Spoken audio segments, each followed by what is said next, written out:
Right, let's try this again, shall we? I'll go a bit nearer the thing. Oh, it's going to go really dark just for us. Oh, that's creepy, isn't it? Look at that. It's got a bit Twilight. Twilight Zone? Do I mean Twilight Zone? Bloody light switches in this house. If this is the first time you've ever... Oh, that's a bit much, isn't it? If this is the first time you've ever this ridiculously, but the internet just cut out on me mid-ramble of some crap. So here you go. You're getting a small tour of the new house. Which I was going to try and keep this house a bit more private, but it hasn't happened that now, has it? But what's exciting is in the old house, I couldn't have even walked this far. That's my light-up shelf over there. Isn't it fancy? So, right, sorry about that. No, I've switched the shelf off. That's not the right light. There we go. That's the main light. So, yeah, I'll sit in this room, and if it cuts out again, then Tom will have to stop playing D&D because we are more important. Sorry about that. We were talking about dogs, weren't we? I'll just wait for everybody else to migrate over. Who would live in a house like this? Yeah. There's the remnants of our dinner still out on the table. Look, oh, it's nice, isn't it? We had. It was all right today. I'm so sick of trying to cook. There's the little fish. I'll see if the shrimp's out just while we wait for the numbers to go up to where they were. The shrimp's not out. We have fish, you see. Not many at the moment, but... Oh, no, there's the shrimp. Oh, hang on. How do I angle that? See the shrimp coming up there? Hello, little shrimp. Welcome to Shrimp Town.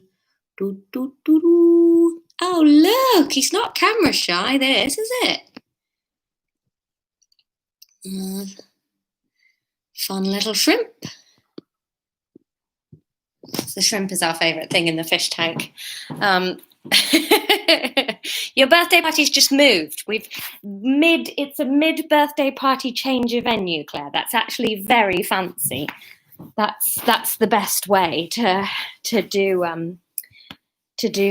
birthday. Right. It's bloody 12 minutes past 10 and we haven't read a word of the chapter. Right, we should probably do that. It's a relatively short chapter today. It's shorter than yesterday's anyway, which turned into a bit of a long one. Oh, would you believe I haven't drunk anything except Ribena today? You'd think I was drunk, wouldn't you? I think it's the adrenaline from trying on dresses. Right, okay, so chapter 35. Am I walking in circles or is my house huge? No, I'm just sort of pacing around the lounge. It's not that big. Okay, so we've all seen the shrimp. We're all ready for a story. What a night! Okay, so the end of the last chapter, she stalked off, head held as high as she could, determined not to let more tears fall without leaving the hotel. Let's do it. Oh, we have a doorman character. What accent do we want? I mean, he doesn't say very much. First accent to appear in the comments, I will do. Unless it's Shane's suggestion, which is always Mexican. Catherine! I will do a Spanish. No, that's just the same as they all come out the same, don't they? We'll try, what word Spanish? I'm learning Spanish on Duolingo. Oh God, I just can't do any of them now. How do you do an accent? Oh no. Why don't I just start reading? I do it to myself. Espanol. Are you okay, madam? Asked the doorman, who was stood on the pavement in an immaculate coat and hat. That's just what it is now. I'm not giving it any more time.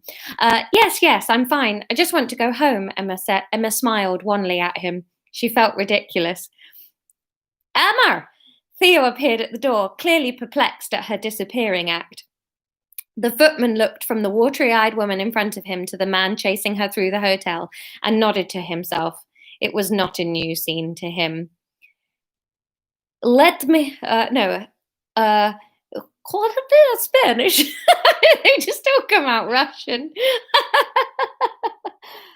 From a spine. Let me get you a cab, madam. It's just dreadful, isn't it? What is this? How do you do a Spanish accent? How do Spanish people speak English? They just speak really well, don't they? He took a He took a step toward the road and lifted an arm. Emma felt like she was in some kind of period drama. She didn't turn to Theo, but he arrived at her side and caught her elbow. Emma, where are you going? He was out of breath. She turned tiredly towards him. I'm going home, Theo. I think it's pretty obvious you only invited me here to make Elaine jealous. Hopefully it's worked. I'm done. She really didn't have the energy to shout or make a scene or be furious. She was mainly just tired and wanted to be gone so she could start forgetting the whole miserable situation. Theo was squirming, looking at her. Geez, I, I didn't really mean it. I did like you. I didn't really mean it. I did. What is happening? It's like my mouth is broken. I swear I could do Irish yesterday. Today. Geez. I really, it's going Scottish all of a sudden. Couldn't do Scottish when I wanted to, and now I'm not supposed to be doing it. That's all that come out. Oh God. I'm from Ireland. Okay. Geez, I didn't really mean it. I did like you. Some sentences just won't come out of my mouth in an accent.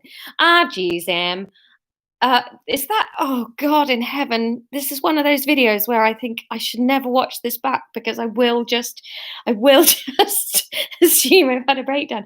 Maybe you're right, John. Maybe it's because I haven't had anything to drink. It's why I can't do this. I'm from Ireland. Geez, I didn't really mean it. I did like you. It's just, she held up a hand to stop him. I really don't care, Theo. She looked at the man in front of her. He couldn't have known how she'd felt about him all those years in the London office. He was a careless and carefree man who had assumed she was stronger than she was. She was prepared to give him the benefit of the doubt, but no more of her time. I just don't think we should see each other anymore. Good luck with Elaine. A taxi pulled up by the doorman, who opened the door and smiled widely to Emma. Here you are, madam, he said. And Emma decided she loathed being called madam, don't say a fucking word, and couldn't wait to be gone. She climbed into the taxi and pulled out her phone. It wasn't even 11 p.m. yet. Where to, miss? I've just decided the driver's going to be a cockney geezer, all right? Where to, miss? Asked the driver, peering at her over his shoulder. How long would it take to get to Paddington, she asked, hastily swiping through her phone to check what time the last train was. Perhaps she could get home tonight. It was a waste of the hotel money, but that money was gone anyway, so what did it matter? Oh, about 15 minutes, maybe 20 if it's packed, said the driver. What time's your train? This driver is from the 18th century. The information popped up on Emma's screen and she felt a little bubble of happiness float up like a lava lamp through her body. Not for 32 minutes, she squeaked. We'll make that. No trouble at all. The driver let off the handbrake and pulled out into the traffic. Emma waved to the friendly doorman who was Why am I waving? Put your hand down. You've lost your mind, you crazy bitch. Oh dear.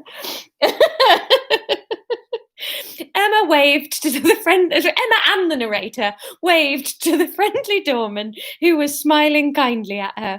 She decided they could definitely have been friends in another lifetime.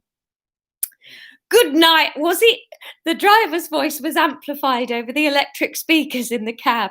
She smiled ironically at his question. Not the best, but helpful maybe. Put a lot of things to bed. One of those. Well, if you're going to be sick, let me know so I can pull over. He went back to watching the traffic, and Emma was grateful that he let her just sit and muse and look at the shiny lights of London. Thanks for waving back, guys. I've really lost my mind, but I'm glad that you were here to witness it. I need to gig. Oh, dear. He went back to watching the traffic, and Emma was grateful that he let her just sit and muse and look at the shiny lights of London. She hadn't really thought much about being back here. She'd been so fixated on the ball that it hadn't occurred to her that it was her first visit back to London. She didn't miss it. In fact, she was quite surprised by how much she was yearning to be back in Bath. The thought occurred to her that maybe she ought to leave Bath now. She'd only ever really gone there chasing some harebrained, lonely idea of a crush. Now that crush was well and truly trampled to death beneath the heel of juvenile behaviour, she had no real reason to stay there. Ridiculous, she snapped at herself.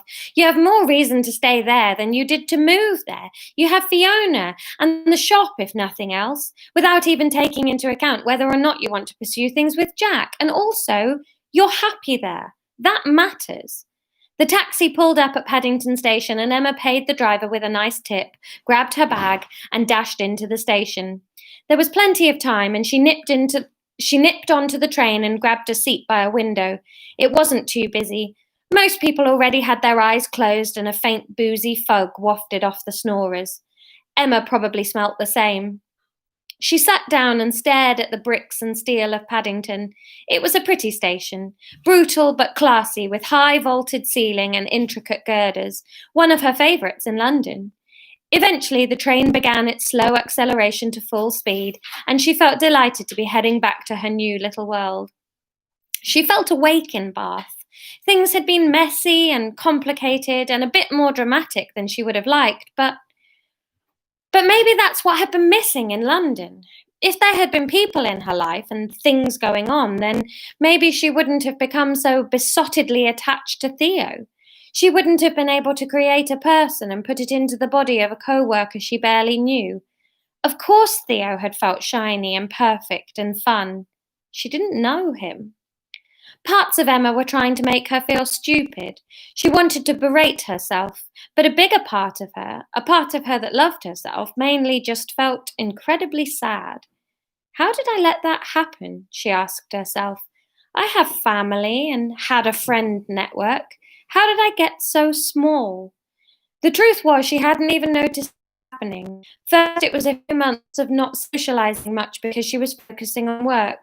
Then it was choosing to live alone instead of in a flat share. Then it was being on an awkward tube line for her friendship group. Then she hadn't even noticed she was lonely because it wasn't loneliness, it was just life.